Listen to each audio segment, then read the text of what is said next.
Welcome to another session on health intelligence.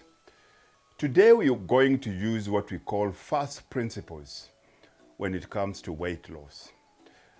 If you had to take somebody like Elon Musk and tell him to lose weight, he will use what we call first principles. He won't just see where he is in terms of being overweight. He will have to break it down to the very basic common denominator, how he got overweight. And it's the same principle that we need to use when it comes to losing weight. The unfortunate thing is when most people are overweight, they always focus on what is in front of them, or rather, let me say, they always try so much to change what is in front of the mirror, what they see in the mirror. And the immediate steps that they will always take when that happens is always nutrition and exercise.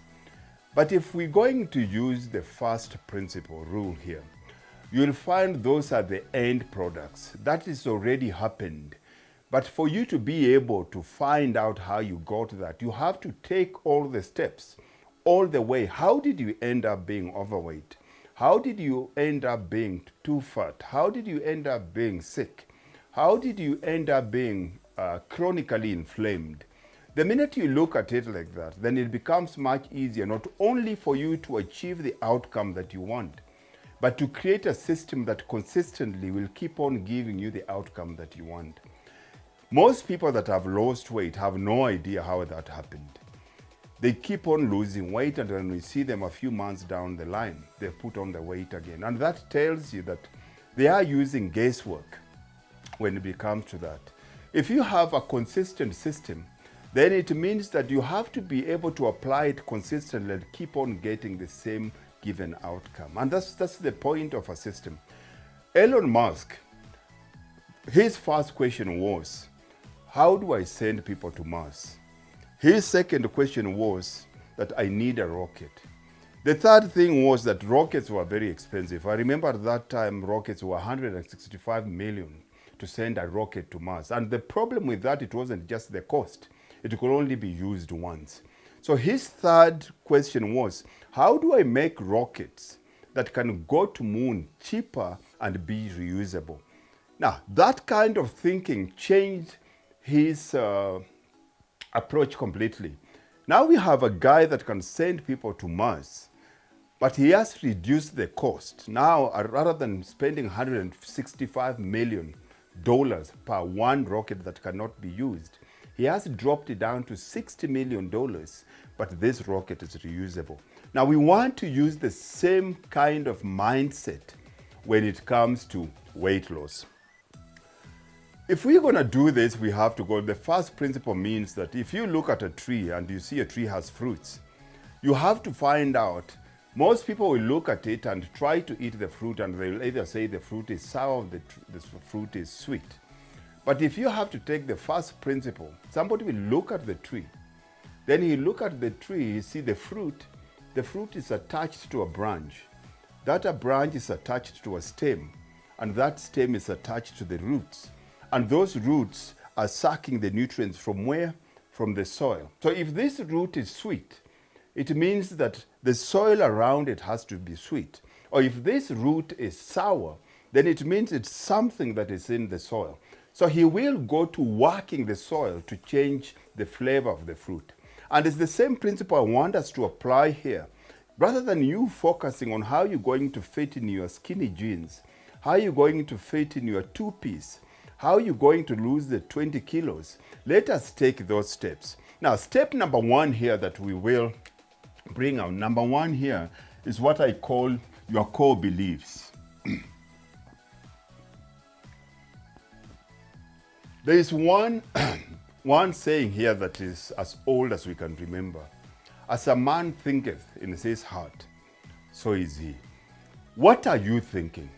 Because eating food is just not a matter of you picking the food and putting it. There's so many contributing factors that decide what you're going to eat today.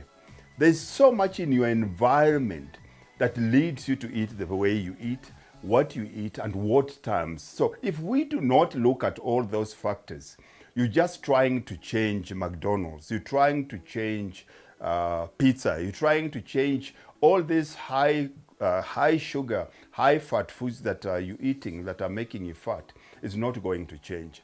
Now, your core belief here, in most cases, is determined, one, by environment, two, by the people you associate with, and three, of course, the company that you keep. Let's take it, for example, as a child. If you're a black child, like me, you've never seen your father wake up in the morning or your mother wake up in the morning where they go for a jog. So exercise is not something that is normal for us. But if you are a white child is used to seeing the father wake up in the morning before he goes to work. He goes for a run, then he comes back, he drinks a fruit juice, then he goes to the sauna or he does a few laps in the pool, then he plays any racket games, let's say tennis, then he dresses up, he goes to work. The same child is seeing the mother wake up in the morning, dressed in their beautiful gym regalia. They drop them to school. When they kiss them bye-bye, they say, I'm going to gym. Then when they come home, they've seen the mother in the car. She has in her car, she is drinking a green smoothie. Now, these are all beliefs from childhood. So the child starts to relate exercise, nutrition, health, and longevity. That becomes how this white child thinks. A black child, the only time we see our parents running is when they're late for work. That's the only time you see them running. So anytime you see your father running, he's either late for work or he's about to miss transport. So we associate running with pain. They associate running and exercise with pleasure. They associate eating healthy with pleasure. We associate eating greens with poverty. Because as black people, we think that if you've made it, then a real man comes home with meat in the evening. A real man does not eat greens. A real man, a black man, I've never seen my father eat fruits. Now, all those, now with this, you start creating your own mantras. You start creating how I'm worthy or I'm not worthy. You start creating association of love and how you look. You start creating association of love and food. You start creating association of running and all these kinds of things. Now, how you look in most cases. Now, remember, your core beliefs create who you are. But in most cases, you'll find that your environment starts creating your core beliefs. But because you are a young person, the things that are around you, the environment that you live in, starts creating you. Now, if you don't create your own core beliefs and your environment creates your core beliefs, now there's a lot of things that start changing here. It starts to create your thought patterns. It starts to change how you think. Now, this brings us to step number 2 here, which is your thoughts. Now, this I'll call it what we call thoughts constellation. Your core belief starts to create your thoughts. Now, if you look at that, how you think starts to shape everything else. Research shows that we think on average between 60, 70, 80,000 thoughts a day. And most of these thoughts, 98% of these thoughts are automatic. So if you come from a poor environment, all you're thinking consistently, you're just thinking about poverty. If you come from a privileged environment, all you think about is about positive, privileged thoughts. If you come from an environment where your father is poor, your father is uneducated, your father has a hard life, those are the things that you keep on focusing on. And the more we think these things, the more these things start becoming they start shaping again our core beliefs. So it becomes one of these. Your core beliefs creates your thoughts, and then your thoughts over time, because you keep on thinking them, you keep on giving birth to them. Your thoughts keeps on consistently getting pregnant, and they keep on giving birth to twins. They keep on giving birth to triplets. They keep on going back, shaping this. But the ugly thing here is our core beliefs here are negative, because the places where we come from and the way our parents have been brought up, it's not positive. It's from a place of fear rather than from a place of faith. It's from a place of lack rather than from a place of abundance. So we always constantly, personally, somebody like me, where I come from a very big family, there is no single time where we've ever sat down on a meal where it is enough. You always, and I remember one of the things when our mother used to ask us to pray, I've never been one of those people that will pray with my eyes closed, because I've got so many brothers. If you close your eyes, somebody is going to take a morsel of bread from your plate. So if I have to be forced to close my eyes, I have to cover my plate to make sure that nobody can do that. Now, these are all negative. These are all from a place of lack that consistently starts shaping who we are as a people. Now, what do you think brings us to number 3, what I call interpretive perceptions? What is your interpretation of your thoughts? Interpretive perceptions. What is the interpretation? What are you interpreting? What are you turning your thoughts into? What does running mean to you? What does eating salad mean to you? What does drinking water mean to you? You've never seen your father drink water. When he comes home, the first thing he asks for is a cold beer. As a young child, because all you want to do is be like your dad, that's the coolest thing to do. When your father is having a good time with his friends, what do? They booze, right? You don't see them sitting there and roasting meat, and your mother is making a salad and they drinking water. No. When you see these guys around, there's always a lot of booze, there's always a lot of chips, there's always a lot of that. Now, your interpretation of this leads us now to number 4. How do we feel? Emotions. How do you feel about exercise? How do you feel about eating healthy? Emotions don't just happen. How often do you say that, I don't feel like eating healthy? How often do you say that, I don't feel like exercising now? I don't feel like doing it now? That is your interpretation. It's your interpretation that gives you that emotion. Remember, emotions create motion. When you start feeling like that, you realize that our emotions are normally fueled by our belief systems, by our thought process, and how we interpret those sources. Now, when you join these things together, automatically, from emotions, they give us our behavior. Now, this is where I want to sit for a while. You're supposed to be in control of your thoughts. But as human beings, and especially as kids, we come into this world as a blank slate. So our thoughts here are created by our core beliefs here, which we take from our environment and we take from our parents. Your thoughts, your beliefs creates your thoughts.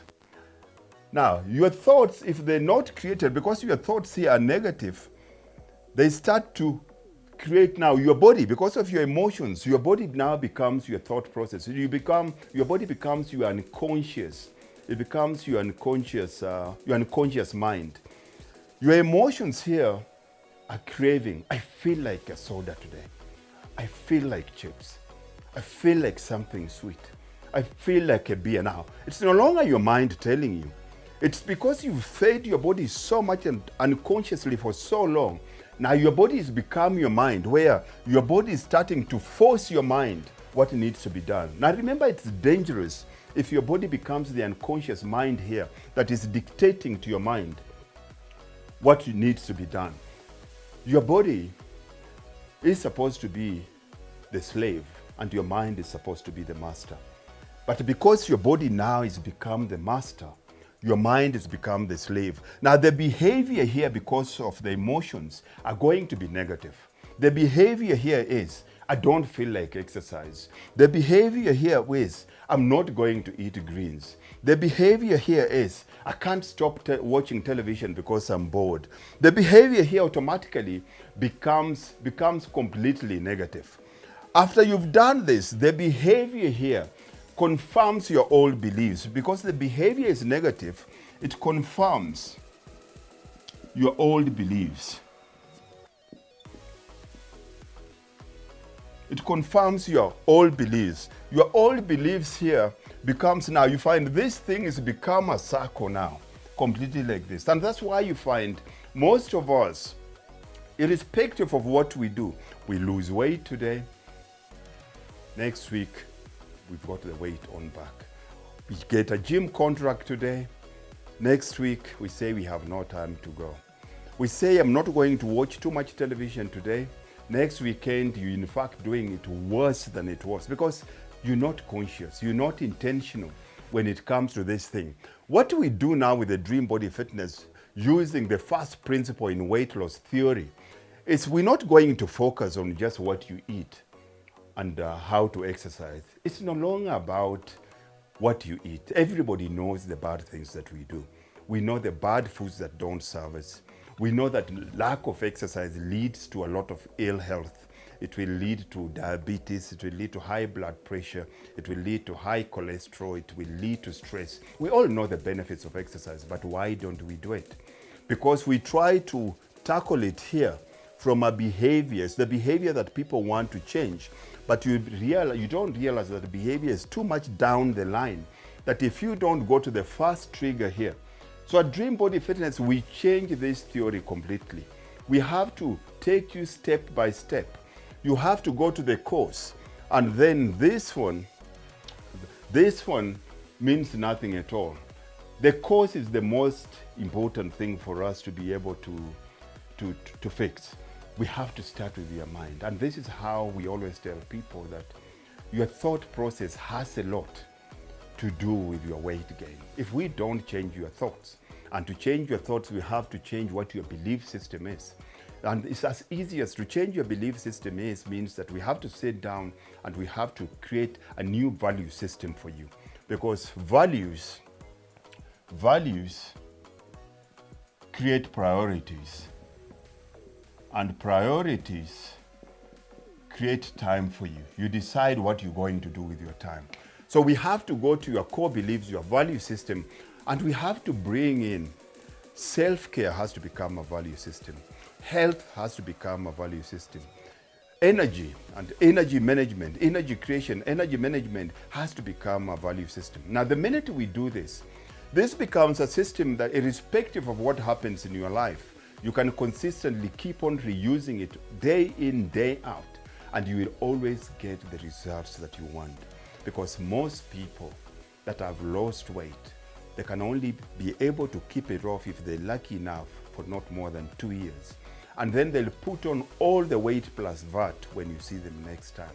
Because they just don't know. They'll use the willpower rather than using a system. Let's create a system. So give up weight loss, give up exercise, and let's try the Dream Body Fitness. And if it doesn't work for you, I guarantee you personally, if you follow Dream Body Fitness system and it does not work, no questions, I'll give you your money back. But there's no way, because it's not just about cutting off the external thing. It's changing your life from inside out. You have to become a different person for you to get a different outcome. We have to create a new you.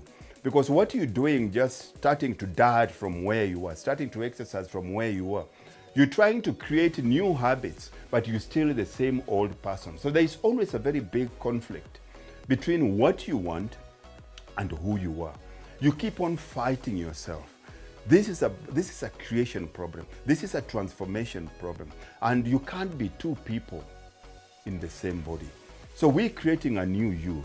And if we're going to get a new you, it means the old you has to die. And that means that we have to kill and recreate your core belief system. Now, the minute this changes, your thoughts change, how you interpret your thoughts change, your emotions, we get them from negative to positive, your behavior changes. Rather than being behavior that takes away from you, becomes more empowering behaviors. And when this happens, you start to believe now that you can get healthy, that you can lose weight, that you can go to the gym and get fit, that you can stop wasting time watching television, that you can drink water. And this goes back to reconfirm that, and this becomes the new you. So if you like this, remember, don't forget Dream Body Fitness. You don't have to be a member of Dream Body Fitness Gym for you to be able to do this program. You can do this program from wherever you are. So I will give you instruction, follow the instructions below and do what needs to be done. But remember, you don't have to be a member of Dream Body Fitness. We can still assist you from any place in the world. You can be a Virgin Active member, you can be a Planet Fitness member. If you're any of these places where you don't have structured instruction, structured help, you don't have accountability, you don't have people giving you step by step what needs to be done, you don't have people helping you in terms of formulating a way forward, then this is your lucky day. This is a program specifically for you. Remember, this is your coach Mululu X. It's been a pleasure working with you, and I look forward to coaching you to wellness going forward. God bless. Take care of yourself. Au revoir. Kwaheri. Bye.